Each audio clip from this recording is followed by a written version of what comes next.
Babaeng nagsasunbathe na sagasaan ng lifeguard sa isang popular na beach sa California. Isang 26-year-old na newlywed ang nagpapagaling mula sa kanyang mga injuries matapos siyang masagasaan ng isang lifeguard truck sa Venice Beach, California. Noong September 15, ilang araw matapos ang kanilang kasal, si Loria Bermudez at ang kanyang asawa ay nagre-relax sa beach.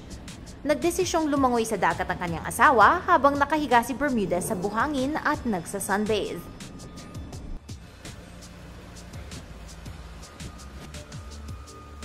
Bandang alas 4 ng hapon, nagmamanehong isang lifeguard sa beach pabalik sa kanyang post pagkatapos niyang rumispondi sa isang swimmer in distress.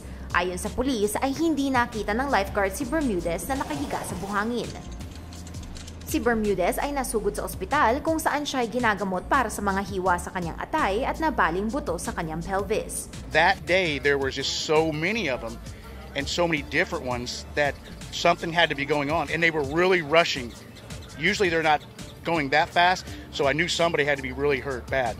Ayon sa LA County officials, ang bawat sasakyan ng mga lifeguard ay may 4 na detectors para makapag-navigate ito sa buhangin. Sinimulan na ang isang investigasyon para malaman kung ang mga sensors ay maayos sa panahon ng insidente.